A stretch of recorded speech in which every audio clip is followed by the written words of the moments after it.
الحمد لله رب العالمين والعاقبة للمتقين والصلاة على من كان نبيا وآدم بين الماء والطين وعلى آله وأصحابه أجمعين أما بعد أعوذ بالله من الشيطان الرجيم بسم الله الرحمن الرحيم من كان لله كان الله له صدق الله مولانا العظيم وبلغ رسوله النبي الكريم ونحن على ذلك لمن الشاهدين والشاكرين والحمد لله رب العالمين. ایک مرتبہ بآواز بلند درود پاک پڑھنے اور صلی اللہ سیدنا شفیعنا مولانا محمد وعلی آلہ سیدنا مولانا.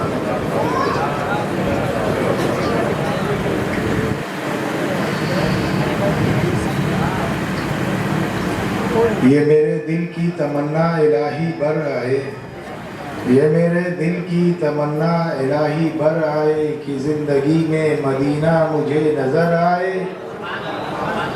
الہی دل وہ عطا کر کہ جس میں کعبہ ہو، نظر وہ دے کہ مدینہ مجھے نظر آئے. نظر نہ دیکھ سکی چشم حضرت موسیٰ، حضور آپ تو اندھوں کو بھی نظر آئے. وہ عرش و فرش کے مالک ہیں آئیں یا جائیں، وہ عرش و فرش کے مالک ہیں آئیں یا جائیں، وہ اپنے گھر میں گئے تھے وہ اپنے گھر. سبحان اللہ. حضرات، آج عرس کی تقریب ہے، حضور مخدوم ثانی کا عرس منایا جا رہا ہے. ان کی شان میں یہ محفل منعقد کی گئی ہے. آج مجھے والد محترم پیر سید شاہ کمیل اشرف الجیلانی رحمۃ اللہ علیہ کی لکھی ہوئی یہ نظم یاد آ رہی ہے. واقعات کربلا کی منظر کشی آپ نے اپنے ان اشعار میں کی ہے. چونکہ اہل بیت اطہار کا ذکر ہوا، مولا علی کی شان میں اشعار پڑھے گئے، نبی کی عظمت بیان کی گئی. تو حضور شیخ الہند نے دوران طالب علمی میں ہی شاید یہ نظم لکھی تھی اشرفیہ میں. تو آپ نے واقعات کربلا کی منظر کشی کی. رو رہا تھا سارا عالم، دنگ تھا سارا جہاں، رو رہا تھا سارا عالم، دنگ تھا سارا جہاں، زرد تھا تاروں کا چہرہ، کانپتا تھا آسمان، شور برپا تھا زمین پر تھی صدائے علامہ، جا رہا تھا دینے تنہا کوئی اپنا امتحان. صبح تھی لیکن زمانے میں اندھیرا ہو گیا، ابر کے دامن میں سورج منہ چھپا کر سو گیا. وہ قیامت تھی زمین ہیبت سے تھرانے لگی، سانپ کی صورت عدو کی فوج بل کھانے لگی. جس طرف نظریں اٹھی آفت نظر آنے لگی، تھی خجل انسانیت تہذیب شرمانے لگی. ایک وفا پیکر بڑھا اتمام حجت کے لیے، ہاں حسین ابن علی آئے ہدایت کے لیے. پیش آدھا سر بکف ہو کر جو آیا وہ حسین، جس نے صرف اسلام پر سب کچھ لٹایا وہ حسین. مرتضیٰ کا دبدبا جس نے دکھایا وہ حسین، زیر خنجر بھی جو پہ ہم مسکرایا وہ حسین. جس نے فاقوں میں نمایاں زور ایمان کر دیا، جس نے جو کچھ بھی تھا راہ حق میں قربان کر دیا فرعونیت کو جس نے رسوا وہ حسین. زندہ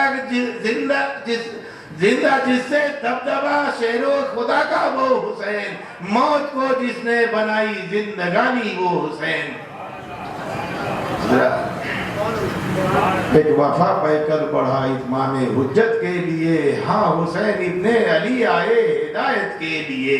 پیش یادہ سر بکف ہو کر جو آیا وہ حسین، جس نے صرف اسلام پر سب کچھ لٹایا وہ حسین، کر دیا فرعونیت کو جس نے رسوا وہ حسین، زندگی کے مارکے میں تھا وہ جو تنہا وہ حسین، زندہ جس سے دبدبا شیر خدا کا وہ حسین، موت کو جس نے بنائی زندگانی وہ حسین۔ یہ والد محترم کے اشعار سے لکھے ہوئے ہیں جنہیں میں نے سنایا۔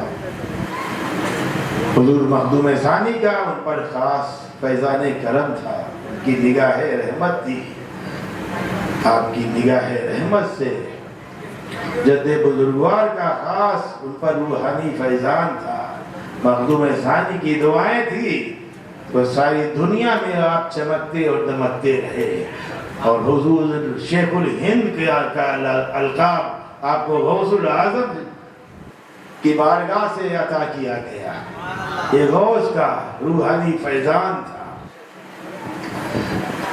مجھے یاد آ رہا ہے، دیکھو سارے ولیوں کو غوث اعظم سے ہی ملتا ہے۔ اللہ نے اپنی قدرت سے روحانیت کا پاور ہاؤس محمد رسول اللہ صلی اللہ علیہ وسلم کا گنبد خضرا بنایا ہے، اور روحانیت کا تار شہنشاہ بغداد سے لگا ہوا ہے، اور شہنشاہ بغداد کی روحانیت کا تار اجمیر میں چمک رہا ہے کہ چھوٹے شریف کے اس آستانے کو، مخدوم پاک کے آستانے کو روشن اور درختہ کیے ہوئے ہیں۔ مختلف قسم کی بجلیاں ہیں، خواجہ کے اجمیر سے بھی مدد مل رہی ہے، غوث الاعظم کے آستانے سے بھی مدد مل رہی ہے، مخدوم ثانی کے آستانے سے بھی مدد مل رہی ہے، لیکن یہ سارا کرنٹ کہاں سے آ رہا ہے؟ ارے رسول خدا کے گنبد خضرا سے آ رہا ہے، پاور ہاؤس سے آ رہا ہے۔ ارے جو اس دنیا کی روشنی سے مدد لے رہا ہے وہ اپنے پاور ہاؤس کا مخالف نہیں ہے۔ مدد کہاں سے مل رہی ہے؟ اس روشنی سے مل رہی ہے، لیکن آپ پاور ہاؤس کے مخالف نہیں ہو، تو اللہ نے اپنی قدرت سے روحانیت کا پاور ہاؤس محمد مصطفیٰ صلی اللہ علیہ وسلم کا گنبد خضرا بنایا ہے۔ تو دیکھیے کیسا فیضان ہوتا ہے اللہ والوں کا۔ یہ حضور مخدوم ثانی کا عرس منایا جا رہا ہے، آپ کی یاد میں محفل منعقد ہے۔ یہ اللہ والے جب قبر میں لٹائے جاتے ہیں تو جانتے ہیں، جب اللہ والے قبر میں لٹائے جاتے ہیں تو نکیرین آتے ہیں اور سوال کرتے ہیں، من رب کا، تمہارا رب کون ہے؟ فرشتوں کا سوال یہ اس لیے ہوتا ہے کہ دیکھیں یہ خدا کا ماننے والا ہے یا دہریہ ہے۔ دہریہ جو فرقہ ہے نا، وہ اللہ کے وجود کا انکار کرتا ہے، کہتا ہے کہ دنیا کا وجود بس ایسا ہی ہو گیا۔ تو پہلا سوال فرشتے کرتے ہیں من رب کا، تو کہتا ہے، مردہ کہتا ہے ربی اللہ، میرا رب اللہ ہے۔ دوسرا سوال ما دینوں کا، تمہارا دین کیا ہے، مذہب کیا ہے؟ تو کہتا ہے دین اسلام، میں مسلمان ہوں۔ بات پوری ہو گئی تھی، لیکن فرشتے پھر سوال کرتے ہیں، ما تقول فی شان ھذا الرجل، تم اس مرد خاص کے بارے میں کیا کہتے ہو؟ ما تقول فی شان ھذا الرجل، تم اس مرد خاص کے بارے میں کیا کہتے ہو؟ نبی کا نورانی چہرہ سامنے آ جاتا ہے، مردہ دیکھتا ہے، اور اگر بد مذہب ہے وہ کہتا ہے، حدیث کے الفاظ ہیں، ہا لا ادری لا ادری لا ادری، افسوس افسوس کہ میں نہیں جانتا یہ کون ہے، یہ کون ہے، یہ کون ہے، امتحان میں یہی فیل ہو گیا۔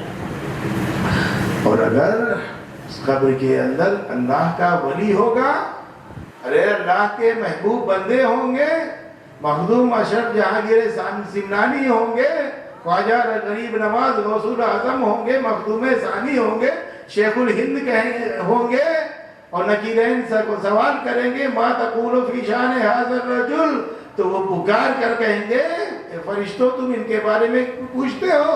ارے انہی کی عظمت کا پھریرا تو میں دنیا میں بلند کرتا رہا، انہی کی عظمت کا پھریرا پرچم ساری دنیا میں میں لہراتا رہا۔ میں نے اپنے علماء سے سنا ہے کہ قبر میں دیدار مصطفیٰ ہوتا ہے تو دعائیں کرتا تھا، اے مولا مجھے موت دے دے تاکہ میں قبر میں جا کر میں اپنے آقا و مولا محمد رسول اللہ صلی اللہ علیہ وسلم کی زیارت کروں۔ یہ میرے آقا و مولا محمد رسول اللہ صلی اللہ علیہ وسلم ہیں۔